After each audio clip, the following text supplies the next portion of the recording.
आज हम बात करेंगे कि अदरक की खेती वैज्ञानिक रूप से कैसे की जाती है और अदरक की खेती कम से कम लागत में अधिक से अधिक उत्पादन कैसे प्राप्त करें। और बात करेंगे कि अदरक की खेती में हमें कौन कौन सी ऐसी बातों का ध्यान रखना चाहिए जिससे अदरक की उपज में कमी नहीं आए। वीडियो को एंड तक जरूर देखना और जरा भी स्किप मत करना और वीडियो को लाइक करके चैनल को सब्सक्राइब कर लेना। किसान भाइयों, बड़ी ही मेहनत लगती है वीडियो बनाने में, इसलिए आप एक लाइक जरूर कर दिया करो। तो लाइक का बटन प्रेस कर दो। तो आइए बात करते हैं आगे। हम अदरक की खेती में बात करेंगे कुछ पॉइंटों पे, जो पॉइंट इस तरह रहेंगे। आज का हमारा सबसे पहला पॉइंट है मृदा। अगर आप अदरक की खेती करना चाहते हो तो आपको यह पता होना चाहिए कि अदरक कौन सी भूमि में सबसे अच्छा होगा। अदरक के लिए बलुई दोमट मिट्टी, काली मिट्टी बहुत ही अच्छी मानी जाती है। जिस मृदा का पीएच मान 5 से 6 हो, उस मृदा में अदरक का उत्पादन बहुत ही अच्छा होता है। मृदा का चयन करते समय हमें इस बात का भी ध्यान रखना चाहिए कि मृदा में जल का भराव नहीं होना चाहिए और इस बात का भी ध्यान रखना चाहिए कि हम अदरक के लिए जिस भूमि का चयन कर रहे हैं उसमें पिछले वर्ष बीते वर्ष में अदरक नहीं लगाया गया हो।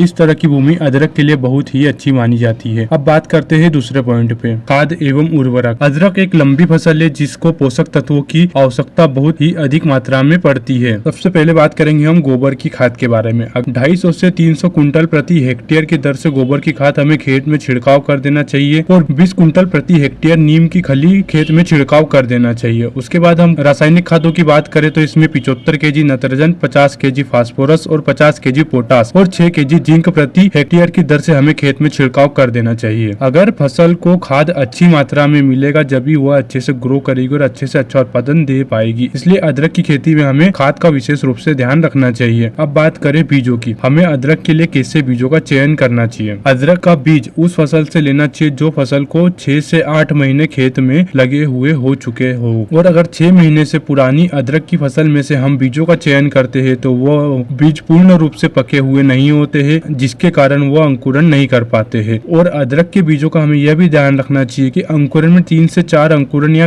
3 से 4 गांठें उपस्थित होना चाहिए, जो अदरक की बुआई के लिए सबसे उपयुक्त तो बीज कंद माना जाता है। अब किसान भाई, हम बात करेंगे कि बीज का उपचार कैसे करें। अदरक के बीजों को बुआई के पश्चात बहुत सी बीमारियां लगती है जिससे अदरक का बीज जमीन में ही सड़ जाता है और अंकुरण नहीं कर पाता है। इसलिए हमें अदरक के बीजों का बीजोपचार करना जरूरी है। इसके लिए हम कुछ दवाइयों का यूज करेंगे, जैसे मेकोजेब फफूंदीनाशी 3 ग्राम प्रति लीटर की दर से हमें मिलाकर बीजों का उपचार करना चाहिए। कार्बोडाइजिम के घोल में हमें 30 मिनट तक अदरक के कंदों को डुबाकर रखना चाहिए। तो किसान भाइयों, यह था कुछ अदरक के बीजों का चयन और इसको बुआई के पश्चात उसकी सुरक्षा। नेक्स्ट पॉइंट पर बात कर लेते हैं बुआई। अदरक की बुआई साल में 2 बार की जाती है। पहली बुआई मई से जून में तथा दूसरी बुआई फरवरी से मार्च में अदरक की जाती है। तो किसान भाइयों, ये थी बुआई के समय की बात। अब बात कर लेते हैं कि खेत में बुआई कैसे करें। अदरक की बुआई के लिए हमें क्यारियों का निर्माण कर लेना चाहिए, जिसमें क्यारी से क्यारी की दूरी 30 सेंटीमीटर रखनी चाहिए। तो बीज की गहराई की बात करें तो 5 सेंटीमीटर गहरा हमें बीज को जमीन में लगाना चाहिए, ना उससे ऊपर ना उससे नीचे। तो किसान भाइयों, अपने नेक्स्ट पॉइंट पर बात करें तो सिंचाई की। तो किसान भाइयों, आपको पता होगा कि अदरक एक अधिक पानी चाहने वाली फसल है। जब वृद्धि के लिए हर रोज पानी की आवश्यकता होती है, इसलिए भूमि में नमी प्रतिदिन बनाए रखनी चाहिए। हम बात करेंगे कीट एवं रोग नियंत्रण पे। अदरक में बहुत सारी बीमारियां आती है। अगर हमने इन बीमारियों को समय रहते हुए नियंत्रण नहीं करा तो यह बहुत ही ज्यादा हमारी अदरक की फसल को नुकसान पहुंचा सकती है। इसके लिए मैं आपको बताऊंगा कुछ बीमारियां और इनका नियंत्रण। तो सबसे पहले हम बात कर लेते हैं कीटों की। सबसे पहला सबसे ज्यादा प्रचलित रोग पत्तीमूलक रोग, जिसके नियंत्रण के लिए हमें डाइमेथोएट 2 मिली प्रति लीटर के हिसाब से मिलाकर खेत में छिड़काव कर देना चाहिए। उसके बाद तीसरे कीट की बात करें तना छेदक, जिसके नियंत्रण के लिए हमें डाइमेथोएट 2 ml प्रति लीटर पानी के साथ मिलाकर खेत में छिड़काव कर देना चाहिए। तो ये थे कुछ प्रचलित रोग। अदरक पर लगने वाले सारे कीट रोग की पहचान और इसका नियंत्रण कैसे करें, इस पे एक संपूर्ण वीडियो जल्द ही बनाने वाला हूँ। इसके लिए आप इस चैनल को सब्सक्राइब कर ले और इस बेल को ऑल वाली बटन पर सेट कर ले, जिससे कि मेरा वीडियो अपलोड होते ही आपके पास एक नोटिफिकेशन आएगी, जिससे आप सबसे पहले मेरा वीडियो देख सकें। कीट एवं रोग के बाद बात करेंगे अदरक की खुदाई। अदरक की खुदाई हमें रोपाई के 8 से 9 महीने के बाद कर लेनी चाहिए, जो कि अदरक की खुदाई के लिए बहुत ही उपयुक्त समय माना जाता है। खुदाई के बाद बात कर लेते हैं हम उपज पे। अदरक की सामान्य खेती करने पर हमें 100 से 150 कुंटल प्रति हेक्टेयर की दर से उपज प्राप्त होती है, जो कि सुखाने पर 20 से 25 कुंटल तक बचती है। वहीं पर अगर हम वैज्ञानिक रूप से हम अदरक की खेती करते हैं तो 250 से 300 कुंटल प्रति हेक्टेयर की दर से हम उत्पादन ले सकते। अगर आपको ये वीडियो अच्छा लगा हो तो वीडियो को लाइक करके चैनल को सब्सक्राइब कर लीजिए और इस घंटे को ऑल बटन पर सेट कर लीजिए, ताकि हमारी नोटिफिकेशन आपके पास सबसे पहले आ जाए।